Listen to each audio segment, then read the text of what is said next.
The anima is the world of magic and mysticism. She, who has so much to do with a man's happiness and sense of worth, is almost total mystery.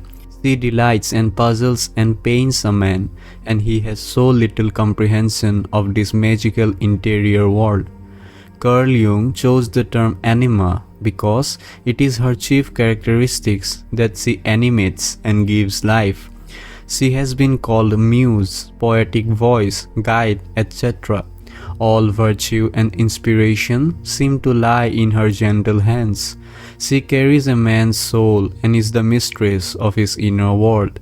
Dr. Jung speaks of her as the intermediary between a man's conscious personality and the depths of his nature, the collective unconscious.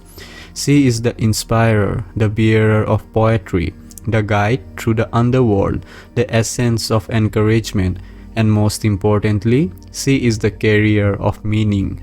It is she, with her magic and her interior connection, who bestows meaning and value in a man's life.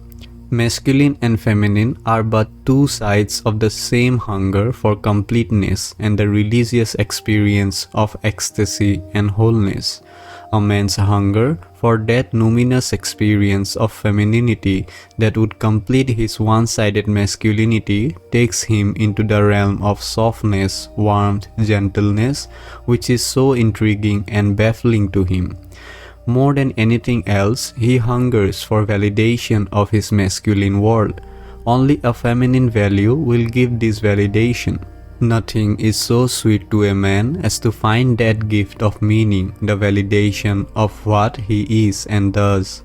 He searches for this completion in the realm of femininity, whether from an actual flesh and blood woman or from his own inner feminine nature. No journey is too long nor heroic feat too dangerous to undertake in order to fulfill this burning need. Much of the roughness in a man is but a clumsy way of asking for this validation, and a man is so vulnerable to the threat of losing this validation. A flip comment from his woman is all it takes to turn triumph into ashes for him. A woman comprehends so little of this mechanism in a man and rarely knows what power she wields over him. The anima in her inner dimensions in a man obeys the same laws but in a much more subtle form.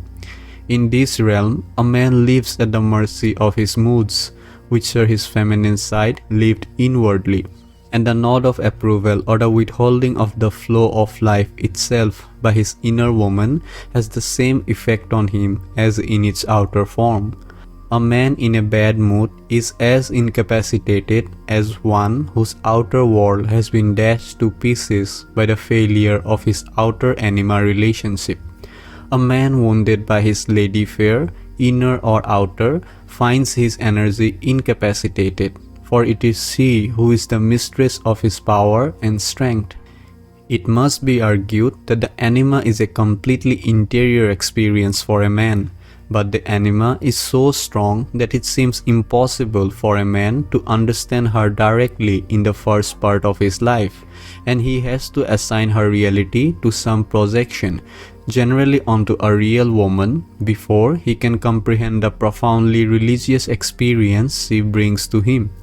To project one's anima onto a real woman is to miss the interior meaning of life, and worse yet, to fail to see his real-life companion in her human dimensions. If a man asks his fiancée or wife to be a goddess, he sets the stage for an inevitable tragedy. She fails to be his goddess, and blinded by his great hunger for the divine feminine, he fails to see her as the human being that she is.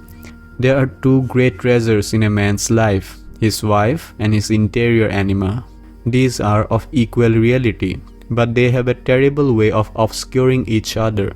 To differentiate between these two powerful forces in a man's life is an absolute prerequisite for outward relationship and inward meaning.